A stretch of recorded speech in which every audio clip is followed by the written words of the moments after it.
नमस्कार, जय हिंद साथियों। स्वागत है आपका आपके अपने YouTube channel Audichya exam preparation पर। फ्रेंड्स, जैसा कि आप थंबनेल देख रहे हैं, थंबनेल पर लिखा हुआ है संस्कृत पेडागोजी धांसू ट्रिक के साथ 30 में आएंगे 28 प्लस।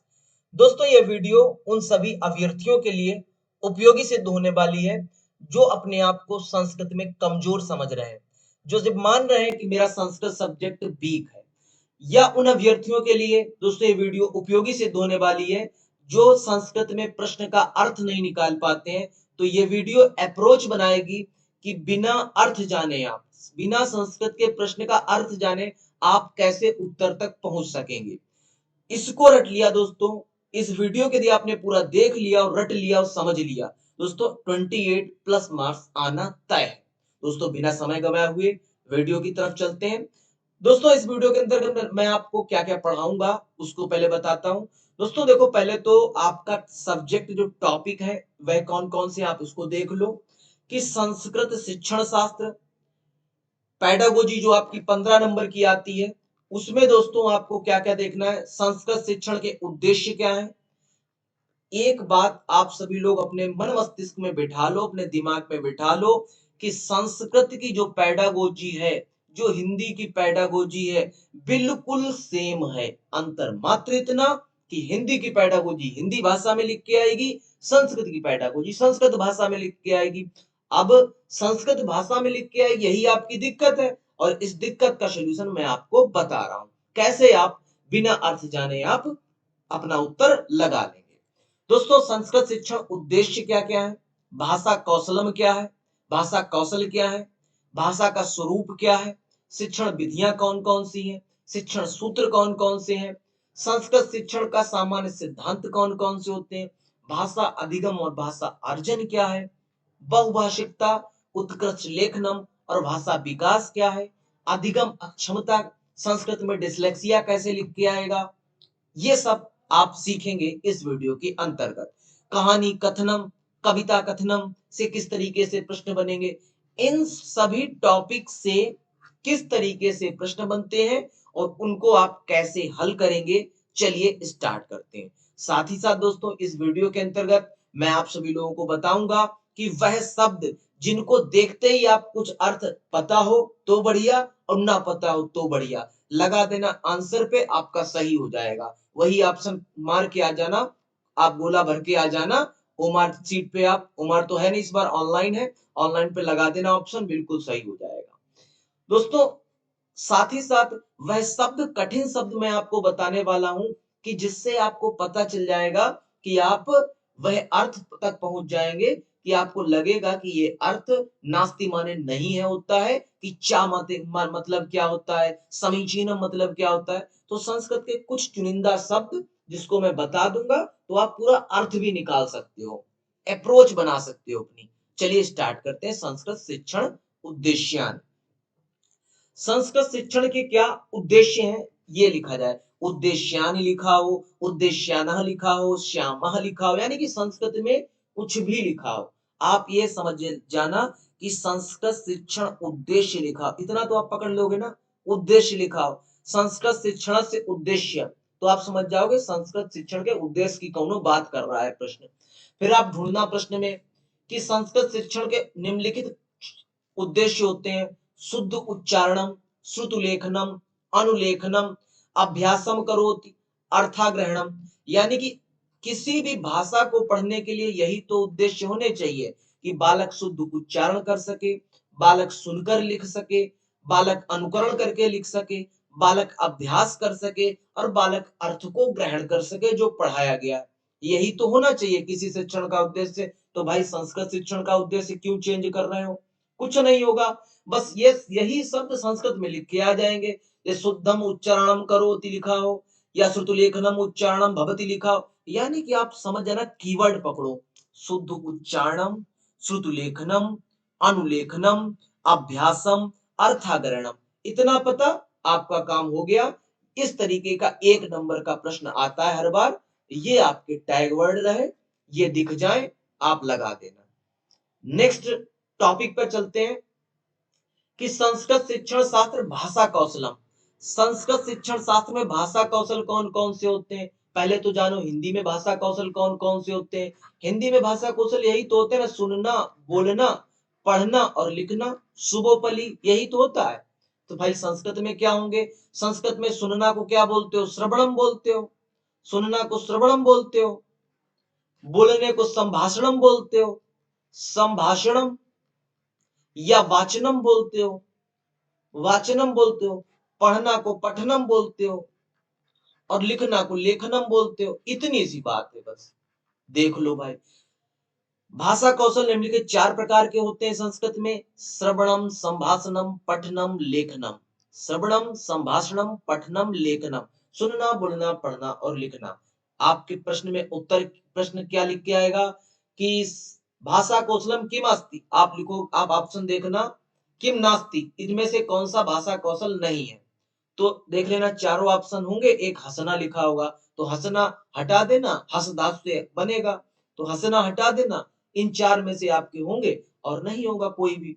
अब बात करते हैं ग्रहणात्मक कौशल कौन कौन से हैं। प्रश्न पूछा जाएगा आपसे, ग्रहणात्मक कौशलम किम अस्ति? आप लिख देना श्रवणम पठनम च। श्रवणम पठनम च। ग्रहणात्मक से मतलब क्या है? ग्रहण करना। अब आप किसी चीज को ग्रहण कैसे करते हो? आप इस टाइम ईयरफोन लगाए होगे या मोबाइल के स्पीकर से मेरी बात को सुन रहे होगे। और पठनम, या तो पढ़ रहे हो, तो सुन, या तो सुनकर या पढ़ करके आप किसी के विचारों को ग्रहण करते हो। तो भाषा के ग्रहणात्मक कौशल कौन कौन से हो गए? श्रवणम पठनम च। वहीं दोस्तों अभिव्यक्तात्मक कौशल कौन कौन से हो गए? या उत्पाद उत्पाद कौशल कौन कौन से हो गए? तो अभिव्यक्तात्मक कौशलम या उत्पाद कौशल दोस्तों होते हैं संभाषणम या लेखनम। अब दोस्तों ये संस्कृति पेडागोजी की जो अभिव्यक्ति है, जो मुझे इस संस्कृत पेडागोजी को लेकर के जो नॉलेज है मैं आपके सामने शेयर कर रहा हूं, तो मैं किस माध्यम से कर रहा हूं? बोल कर रहा हूं या लिख कर रहा हूं? तो अभिव्यक्तात्मक कौशलम तो आपके कौन कौन से हो जाएंगे? संभाषणम, लेखनम, चा। दोस्तों चा का मतलब पता है? चा का मतलब होता है और। चा का अर्थ होता है और। अब चलते हैं दोस्तों प्रश्न की तरफ। ये भी लिखा आ जाएगा, भाषा भाषा कौशलम अंतः संबंधित संबंधिता अस्ति। भाषा कौशल अंतः संबंधित होते हैं। भाषा कौशल जो श्रवणम, पठनम, लेखनम, वाचनम ये होते हैं, ये आपस में अंतः संबंधित होते हैं, क्रम से नहीं सीखे जाते हैं। तो भाषा क्रम से नहीं सीखी जाती है, भाषा अंतः संबंधित होती है। एक प्रश्न बहुत बार पूछा जाता है कि सूक्ष्म पेशीय कौशलम अस्ति किम अस्ति? सूक्ष्म पेशीय कौशलम किम अस्ति? तो आप कहते हैं लेखनम कौशलम अस्ति। तो भाई लेखनम कौशलम सूक्ष्म पेशीय कौशलम क्यों होता है? देखो भाई संस्कृत और हिंदी में क्या अंतर आपको लग रहा है? आप कहोगे वही तो सर पढ़ा रहे हैं, पेडागोजी हिंदी की तो पढ़ा रहे हैं। अरे मेरे भाई हिंदी की पेडागोजी आपको पढ़ा रहा हूं, बस अर्थ इतना है कि आपको अम लिख के आ जाए, आहा लिख के आ जाए। मतलब ये है कि कौनो विभक्ति का, कौनो सब वचन का लिख के आ जाए, आप पकड़ना कीवर्ड। सूक्ष्म पेशी मतलब लेखनम, पठन समय आवश्यक मतलब अर्थबोध। अब भाषा कैसी लिख के आए, ठीक है बड़े सर, ठीक है। दोस्तों लेखनम का मतलब क्या होता है? लेखनम का मतलब है सूक्ष्म पेशी कौशल। लेखनम क्यों होता है? देखिए उंगलियों का, सारी उंगलियों का प्रयोग आप करते हो लेखनम में। इसी तरीके से माला को जो पिरोते हैं, माला एक एक कड़ी, लड़ी बाई लड़ी जोड़ते हैं, आप मोती बाई मोती जोड़ते हैं, तो आप क्या करते हो? सूक्ष्म पेशी कौशल करते हो, उंगलियों का प्रयोग कर रहे होते हैं। पठन समय आवश्यकतम, यदि आपके प्रश्न में लिख के आ जाए कि पठन समय आवश्यकतम, तो आप ऑप्शन ढूंढना कि अर्थाबोध कहाँ लिखा हुआ है। आप ऑप्शन प्रश्न में ढूंढना कि अर्थाबोधा कहाँ लिखा है। जैसे अर्थ का अवबोध लिख जाए, दिख जाए आपको आंसर, और प्रश्न में पूछा जाए पठन पढ़ने के समय आवश्यक का, आप लगा देना आंसर। ज्यादा सोचने की आवश्यकता वहां पर नहीं है। अब बात करते हैं कि श्रवणम वाचन कौशल का किम अस्ति? श्रवण वाचन कौशल कैसे विकास होगा? तो आप कहोगे अभिनव एवं संवादम। अभिनव और संवाद के माध्यम से सुनना और बोलने का विकास होगा। एक टॉपिक ये भी बहुत बार पूछा जाता है कि भाषा स्वरूप कौन कौन से हैं? तो भाषा के 2 स्वरूप होते हैं, ग्रहणात्मक कौशलम और अभिव्यक्तात्मक कौशलम।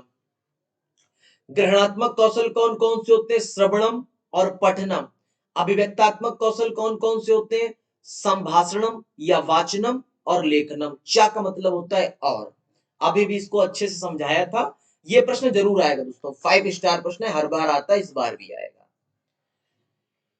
अब दोस्तों चलते हैं संस्कृत शिक्षण विधि। विधि कौन कौन सी है? लिख के आएगा संस्कृत शिक्षण से विधिया, विधियम, कुछ भी लिख के आप समझ जाना कि संस्कृत शिक्षण की विधि पूछी गई है। तो संस्कृत शिक्षण की विधि में से आपको ऑप्शन फिर प्रश्न में ढूंढने होंगे। अभ्यास विधि, अनुकरण विधि, परिष्कार विधि, वाक्य शोधनम विधि, निदानात्मक विधि, उपचारात्मक विधि। इसमें से आपका दिख जाए, आप समझ जाना कि ये आपका संस्कृत की शिक्षण विधियां हैं। अब बालक के दोषों का निवारण कैसे किया जाता है? शारीरिक परीक्षण करके, मनोवैज्ञानिक परीक्षण करके, वर्णों का उच्चारण को, इस उच्चारण स्थान का स्वरूप बता करके, बालकों को बताओ कि जो हा है वो कहाँ से बोला जाता है, जो या है कहाँ से बोला जाएगा, सा कहाँ से बोला जाएगा। यानी कि वर्णों के उच्चारण का स्थान और स्वरूप बता करके बालकों के भाषा संबंधी दोष का निवारण किया जा सकता है और सही शिक्षण विधि का प्रयोग करके बालकों के भाषा संबंधित अशुद्धियों को दूर किया जा सकता है। अब बात करते हैं दोस्तों संस्कृत शिक्षण से सूत्राण। संस्कृत शिक्षण सूत्र कौन कौन से हैं? ये लिख के आएगा संस्कृत शिक्षण से सूत्राणि। तो आपको लिखना है ज्ञाता अज्ञातम प्रति, ज्ञात से अज्ञात की ओर। ये देखो एक में ही लिखा है, ध्यान से देख लो, नोट कर लो, स्क्रीनशॉट ले लो और इसकी पीडीएफ मैं आपको बता दूंगा कि कहाँ मिलेगी।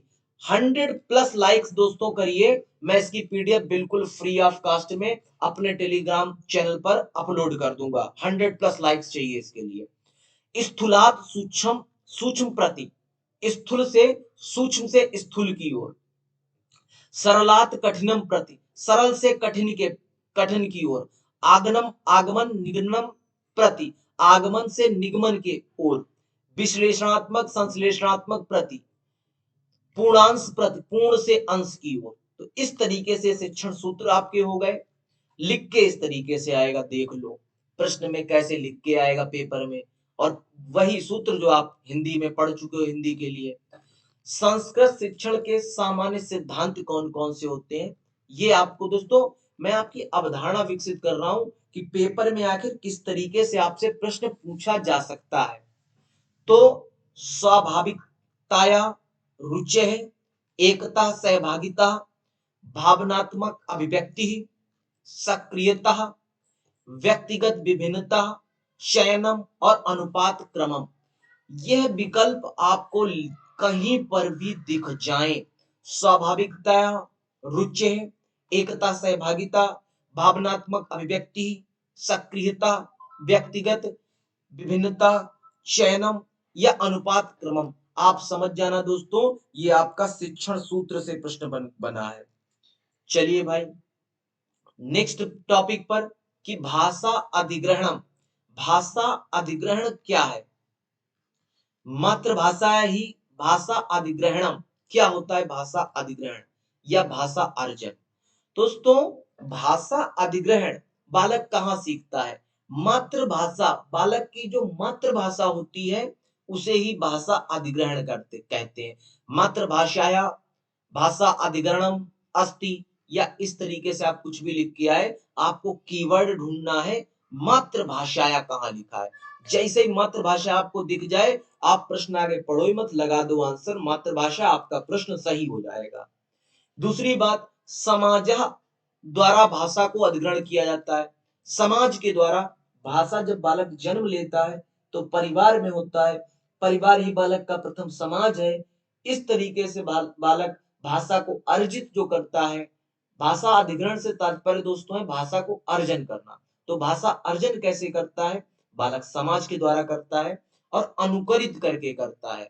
अनुकरित करता है, जैसे कि भैया ने कहा, वही खुद रिपीट किया, अनुकरित कर दिया। अब आपके प्रश्न में अनुकरणम लिख के आए, अनुकरण लिख के आए, यानी कि आपको कीवर्ड ढूंढने, देखो मैंने ब्लू में कर दिए हैं, ब्लू पेन उसमें कर दिए हैं पेन में, ताकि आप लोगों को आसानी रहे। भाषा अधिग्रहण सहजा भवति, भाषा अधिग्रहण सहज होता है। वहीं दोस्तों भाषा अधिग्रहण अनौपचारिका भवति, भाषा अधिग्रहण जो है वो अनौपचारिक होता है।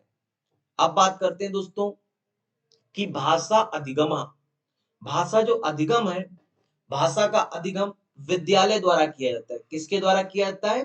भाषा का जो अधिगम है वह विद्यालय के द्वारा किया जाता है। अधिगम से तात्पर्य भाषा को सिखाना। तो भाषा को आप कैसे सिखाओगे? विद्यालय में भाषा को सिखाया जाता है। भाषा औपचारिक तरीके से की जाती है, सीखी जाती है। भाषा अधिगम जो होती है वह द्वितीय भाषा एवं मानक भाषा होती है। इसका मतलब समझ में आया? मतलब जो भाषा अधिग्रहण है वह आपकी क्या है? मातृभाषा है। और बालक जब विद्यालय जाएगा, जब हिंदी सीखे, अंग्रेजी सीखे, तो अंग्रेजी और जब हिंदी सीखेगा वह उसकी द्वितीय भाषा या मानक भाषा लिख के आएगी। अब द्वितीय भाषाएं, भाषायाय, भाषायात, भाषायाम, कुछ भी लिख के आ जाए, आप समझ जाना, कीवर्ड पकड़ना, द्वितीय भाषा, मानक भाषा, टिक लगाना, आगे बढ़ जाना, काम हो जाएगा। भाषा अधिगम अधिगम प्रयास पर्यंतम अस्ति, प्रयास पर्यंतम भवति, भाषा अधिगम जो होता है वो प्रयास पर्यंत होता है, प्रयास के बाद आता है। तो इस तरीके से दोस्तों भाषा अधिगम टॉपिक आपका रहा। अब दोस्तों नेक्स्ट टॉपिक है कि बहुभाषिकता। क्या होती है आखिर बहुभाषिकता? बहुभाषिकता से तात्पर्य दोस्तों है कि भाषा अधिगमे एकम महत्वपूर्ण संसाधनम अस्ति। बहुभाषिकता से प्रश्न बने और आपको मेरा बच्चा पार्टी आपको क्या ढूंढना है कि भाषा अधिगमे एकम महत्वपूर्ण संसाधनम। जहां पर भी आपको ये विकल्प दिख जाए समझ जाना आपका काम हो गया, अब आपको एक नंबर मिल गया।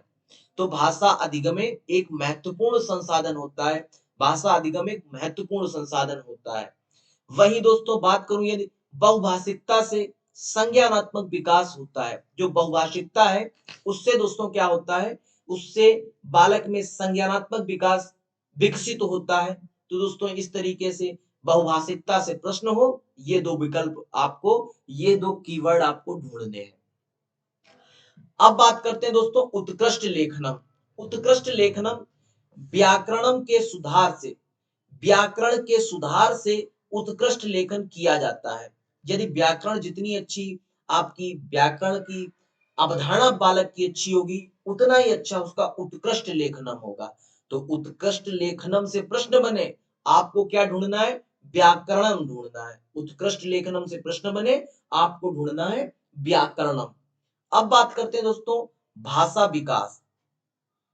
भाषा विकास क्या होता है दोस्तों?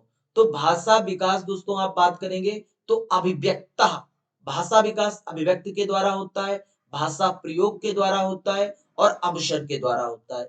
तो भाषा विकास से प्रश्न बने, आपको क्या फिर विकल्प ढूंढने? अभिव्यक्ता, भाषा प्रयोगा, अवसरा। ये तीन विकल्प आपको ढूंढने हैं जब भाषा विकास से प्रश्न बने तब। अब दोस्तों चलते हैं अधिगम, ये फ्री के नंबर होते हैं, यहां पर एक नंबर आपको फ्री का मिलेगा। अधिगम अक्षमता, डिसलेक्सिया मतलब पढ़ने संबंधित विकार, अलेक्सिया मतलब पढ़ने संबंधित विकार, डिस्ग्रेफिया है, अग्रेफिया है, आप समझ जाना लिखने संबंधित विकार, कैलकुलेटर समझना, कैलकुलिया मतलब गणित संबंधित विकार। दोस्तों ये डिसलेक्सिया, अलेक्सिया, डिस्ग्राफिया, डिस्कैलकुलिया ये संस्कृत, अंग्रेजी, हिंदी तीनों में इसी तरीके से लिख के आते हैं, कौनो चेंज नहीं मिलेगा आपको। तो ये 9 नंबर होते हैं, बिल्कुल फ्री के होते हैं। डिसलेक्सिया आ जाए तो विकल्प ढूंढना पढ़ने संबंधित, और डिस्ग्राफिया आ जाए तो विकल्प ढूंढना लिखने संबंधित, और डिस्कैलकुलिया आ जाए तो फिर विकल्प ढूंढना गणित संबंधित विकार। अब दोस्तों नेक्स्ट टॉपिक पर है कि कथा कथनम। कथा कथनम क्या है? तो भाषा के समग्र रूपम की प्रस्तुति बालक को मिलती है। कहानी कथनम से क्या होता है? इसका मतलब है कहानी कथन। कथा कथनम का मतलब है कहानी कथन। यदि कहानी कथन से प्रश्न आपको बने आपके प्रश्न में, तो फिर आपको ढूंढना है कि भाषा के समग्र रूपम की प्रस्तुति बालक को मिलती है। संस्कृति को जानने के अवसर बालक कहानी कथन से सीखता है। अच्छा फिर कविता प्रयोजन से क्या होता है? ये तो कहानी कथन का हो गया। अब यदि आपसे प्रश्न बन जाए कविता प्रयोजनस्य किम भवति, तो आप ऑप्शन देखोगे आनंदानुभूति भवति, यानी आनंदानुभूति, कविता प्रयोजनस्य से आनंद की अनुभूति होती है। आनंदानुभूति लिखा आ जाए, आनंदामूर्तम लिखा आ जाए, यानी कि आनंद शब्द आपका यदि कविता प्रयोजनस्य से प्रश्न बने तो आपको ढूंढना है कि आनंदा अनुभूति कहाँ पे लिखा है, आनंद शब्द कहाँ पे लिखा है। रस और आनंद की बात हो रही हो, आप आंसर वही आंख बंद करके लगा देना, भैया गलत नहीं होगा। अब बात करते हैं कि भाषा प्राथमिक रूपम, भाषा का प्राथमिक रूप क्या है। भाषा का प्राथमिक रूप क्या है दोस्तों? तो भाषा, कोई भी भाषा प्राथमिक रूप में कैसे सीखते हो? संकेतों के माध्यम से। भाषा प्राथमिक रूपम संकेत भाषाया अस्ति, भाषा का प्राथमिक रूप संकेत भाषा होता है। अब दोस्तों एक बात आप सभी लोगों को बताऊं कि जो समावेशी शिक्षा होती है, कक्षा होती है संस्कृत में इसको अभिव्याप्त अभिव्याप्त कक्षाया के नाम से जाना जाता है। संस्कृत में इसको किस नाम से जाना जाता है? अभिव्याप्त कक्षाया के नाम से जाना जाता है। तो दोस्तों ये रहा आपका टॉपिक बाय टॉपिक। अब दोस्तों मैं बात करता हूं आप सभी लोगों से कि वह शब्द और अर्थ जो संस्कृत भाषा के प्रश्नों को समझने में आपकी मदद करेंगे, आपकी अप्रोच डेवलप करेंगे। दोस्तों अभी तक आपको क्लास इंटरेस्टिंग लग रही ना, तो आपने अभी तक लाइक वाला बटन क्यों नहीं दबाया? जब लाइक वाला बटन दबाओगे दोस्तों 100 लाइक्स जैसे ही आप कंप्लीट करोगे, वैसे ही दोस्तों मैं टेलीग्राम चैनल पर, अपने टेलीग्राम चैनल पर इसकी पीडीएफ फ्री ऑफ कॉस्ट में अपलोड करा दूंगा। दोस्तों वह शब्द और अर्थ जो संस्कृत भाषा के प्रश्नों को समझने में मदद करेंगे। जैसे ही आप प्रश्न देखोगे तो दोस्तों जहां पर अस्ति लिखा हो तो समझ जाना अस्ति का मतलब है होता है, और प्रश्न में अगर नास्ति लिखा हो तो समझ जाना प्रश्न जो है वो निगेटिव टैग वर्ड वाला है, पॉजिटिव टैग वर्ड वाला फिर नहीं रह जाएगा वो। वहीं दोस्तों यदि प्रश्न में किम लिखा हो तो आप समझना प्रश्न कह रहा है क्या और क्यों की बात कर रहा है। यदि प्रश्न में यदा लिखा हो तो समझ जाना प्रश्न जब की बात कर रहा हो। यदि प्रश्न में कदा लिखा हो तो समझ जाना प्रश्न कब की बात कर रहा है। एति लिखा हो तो समझ जाना की बात कर रहा है। अधोलिखितम बहुत बार लिख के आएगा, अधोलिखितम, अधोलिखिता, तो समझ जाना नीचे दिए गए। वहीं समीचीनम का मतलब लिखा हो तो समझ जाना प्रचलित कह रहा है। और वहीं दोस्तों असमीचीनम का मतलब समझ जाना तो अप्रचलित बोल रहा है। और वहीं दोस्तों चा की बात हो रही है तो समझ जाना और की बात हो रही है। चा मतलब और, असमीचन मतलब अप्रचलित, अधोलिखित मतलब नीचे दिए गए, कदा मतलब कब, किम मतलब क्या, अस्ति मतलब है, नास्ति मतलब नहीं, यदा मतलब जब, एति मतलब की, समीचीनम मतलब प्रचलित, और चा मतलब और। वहीं दोस्तों या आपका इस तरीके से लिख के आए रूपम, या इस तरीके से लिख के आए रूपम, दोनों एक ही बात है, ये दोनों एक ही बात है। और दोस्तों ये जो आपका लिखा होता है रामः, तो इसका मतलब होता है ये जो है वो विसर्ग है, तो रामः पढ़ा जाएगा। इसको रूपम पढ़ोगे, इसको भी रूपम पढ़ोगे। उम्मीद करते हैं दोस्तों ये आपको वीडियो बहुत अच्छी लगी होगी। इसी तरीके से दोस्तों संस्कृत की पैराग्राफ की ट्रिक, संस्कृत की दोस्तों आपकी पॉजिटिव नेगेटिव टैग वर्ड की ट्रिक, ईवीएस की पैडागोजी की ट्रिक, मैथ की पैडागोजी की ट्रिक, मैथ में कौन कौन से प्रश्न आपके आएंगे, मैथ में कमजोर हो, ईवीएस में कमजोर हो या संस्कृत में, दोस्तों चैनल को सब्सक्राइब करिए, साथ ही साथ बेल आइकन को प्रेस करिए और लाइक वाला बटन दोस्तों दबाना बिल्कुल मत भूलिए। मिलते हैं दोस्तों आपको एक नीट आपके साथ एक नेक्स्ट वीडियो के साथ, एक नेक्स्ट टॉपिक के साथ। धन्यवाद। जय हिंद साथियों।